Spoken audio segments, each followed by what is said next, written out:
Hello everyone, my name is Preston. I am the president of Preterist Research Institute. Let me begin by apologizing for the shades. I wound up with a busted blood vessel in my left eye, and believe me, you don't want to look at it while I'm filming, okay? My doctor says it should clear up in just a few days, so I'm having to wear the shades in the meantime. Well, thanks for joining me for Preston's Ponderings. We've been discussing the horrific events in Japan. The 9.0 earthquake followed by a tsunami that has killed thousands upon thousands of people. I asked the question in the very first video, is this earthquake and tsunami a sign that we are in the last days, that the end is near? Tim LaHaye, in a recent interview, said that he sees the Bible written all over the events taking place in Japan. I challenge that view. I believe that is a misguided view, and I believe the Bible offers no support whatsoever for that. In the very first segment I produced in this series, I took note of the fact that in Amos chapter 3, 6 and 7, God said that he would not bring judgment without sending his prophets.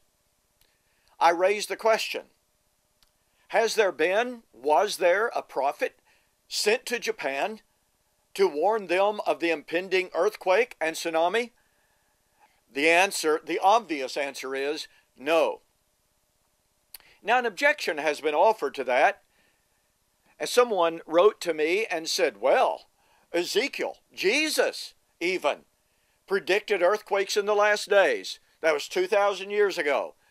Well, that overlooks several things. Number one, God did say that he would inform his prophets of coming judgment. I would like for you to take note that on the very, very, very few occasions in which God sent his prophets to non-Jewish nations, now he often spoke of those nations that were not of Israel. He spoke of the Assyrians, he spoke of Egypt, he spoke of Cush and Egypt and Tyre and Sidon, etc., etc. But very, very seldom did he actually send his prophet to a pagan foreign nation. We know the story of Jonah. But here's the key to this. When God spoke about foreign countries, when God predicted catastrophes, judgments coming on foreign countries, what did he do? He named those countries.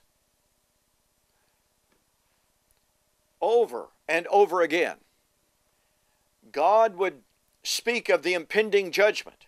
As a matter of fact, in Jeremiah 25 and Ezekiel 25, God spoke of judgment that was coming on, quote, all the nations, unquote. And he gives a list of 25 nations, enumerating them by name and saying what was going to happen to them, very specifically enumerating what was going to happen to them. The point is this.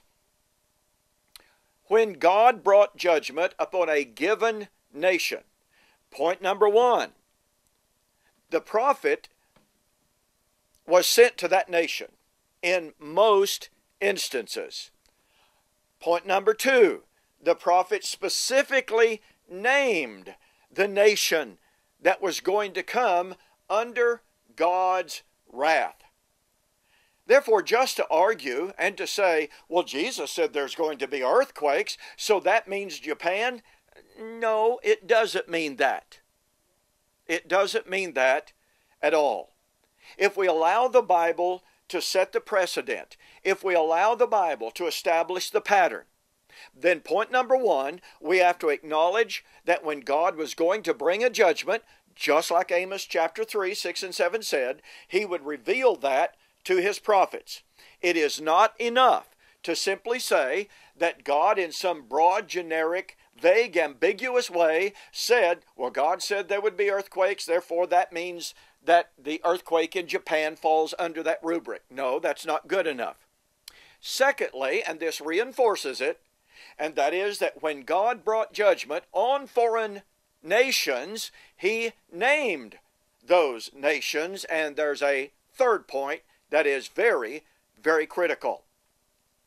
Most of the time, perhaps a few exceptions to the rule, but most of the time, the great majority of times in which God brought judgment on a foreign nation, whether that be Egypt, Cush, Tyre, Sidon, Assyria, or Babylon, the reason that He brought judgment on them was because of their interaction with Israel and their abuse and persecution, and in the case of Assyria and Babylon, of their enslavement of Israel.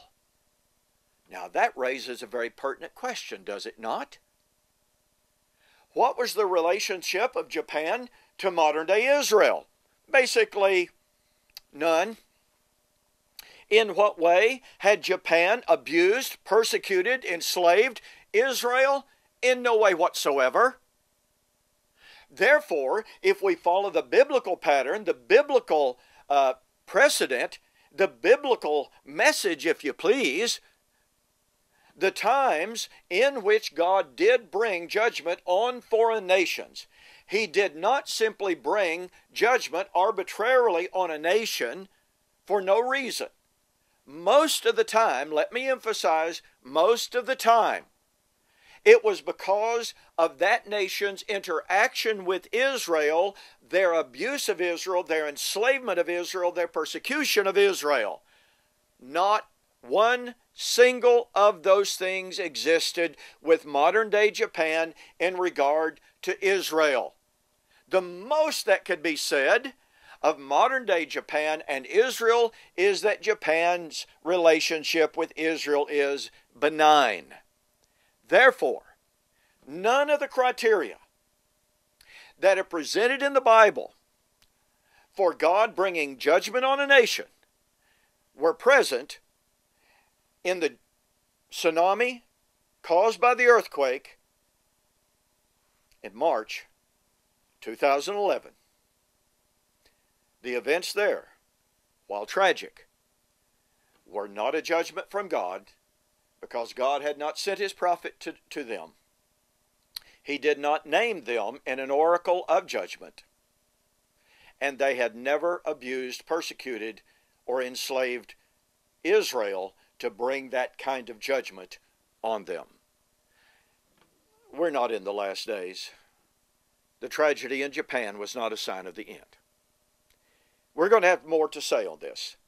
Thank you for joining me for Preston's Ponderings.